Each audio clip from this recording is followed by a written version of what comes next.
Сәлем достар, қазір сіздермен ши бауырсақ пісіретін боламыз. Кішкентай бауырсақ деп те айтып жатамыз. Ол үшін ең алдымен ыдысымызға жылы су, ерітілген сары май, қант пен тұзды өз қалауларыңыз бойынша салсаңыздар болады. Жалпы мен кішкентай қасықпен мінекей бір кішкентай қасық толтырып тұз салдым, және де қантты 3 шай қасық қант салып жатырмын. Қант қоспасаңыздар да болады. Кейбіреулер қосады, кейбіреулер қоспайды. Мен осылай қостым. Немесе азырақ қоссаңыздар болады. Осыларды бір жақсылап араластырып аламыз.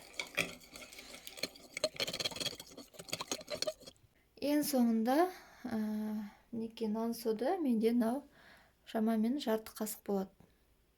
Қатты көп қоспаймыз. Шай қасықпен жарты қасық. Және де ұнымызды иленгенше қосамыз.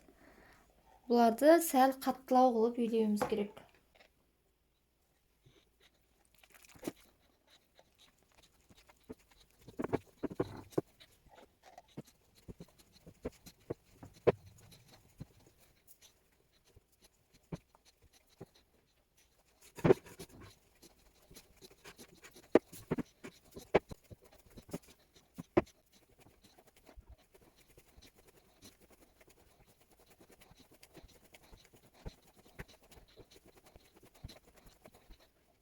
Мінекей қамырымызды илеп алдық.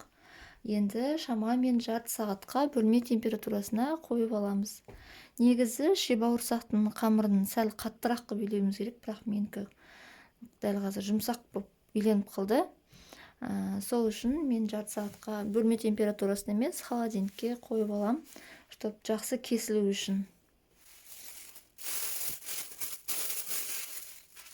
Мінекей қамырымыздың тұрғанына шамамен жарты сағаттай уақыт өтті. Енді жайып кескенге ыңғайлы болу үшін біз бұны екіге бөліп аламыз. Егер сізге бірден үлкен қылып жайып кескен ыңғайлы болса, онда бірден жая берсеңіз болады.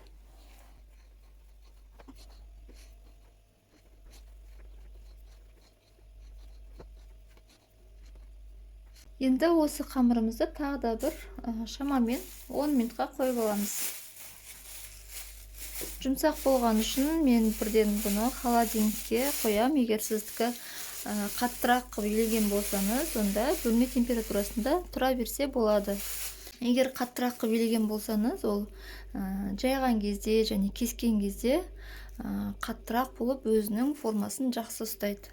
Қамырымыз шамамен 10 минуттай тұрды. Енді осы қамырымызды жұқа қылып жайып аламыз.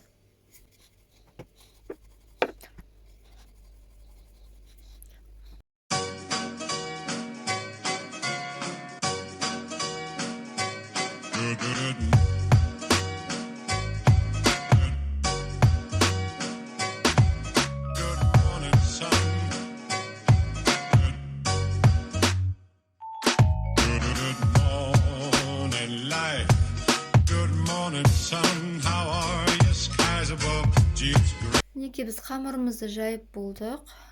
Қалыңдығы шамамен мінекей 2 мм-дей. Егер сізге қалыңдау болған ұнаса, қалыңдау қылып жайсаңыз болады, немесе жұқалау қылып жайсаңыз болады. Бұл пісу барысында өзінің көлемінен 2 есе үлкейеді. Енді осы қамырымызды ұзынша қылып кесіп аламыз.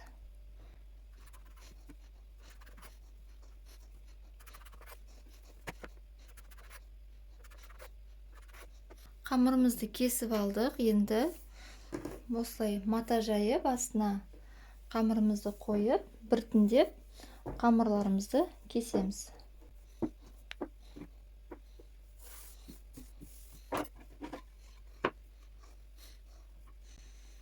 Енді мінекей осылай ұзынша қылып, көлемін жаңағында айтқанымдай өзіңіздің қалауыңызға қарай үлкейтіп кішірейтсеңіз болады. Мінекей мен осындай көлемде Қазір осының барлығын кесіп шығамын.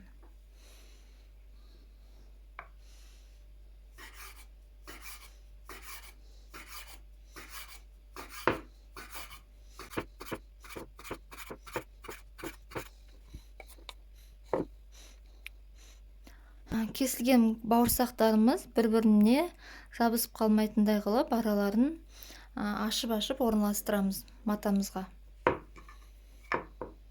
Қамырымызды кесіп болдық. Енді табамызға сұйық майымызды құйып, қызған кезде бауырсақтарымызды пісіріп аламыз.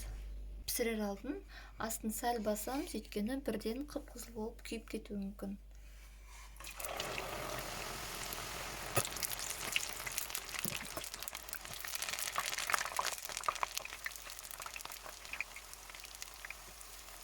Сәл қызарғаннан кейін бірден аламыз.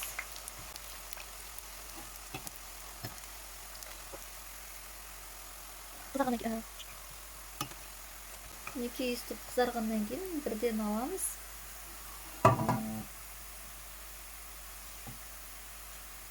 Ыдысымызға міндетті түрде салфетка төсеп аламыз, артық майлар ағып кету үшін.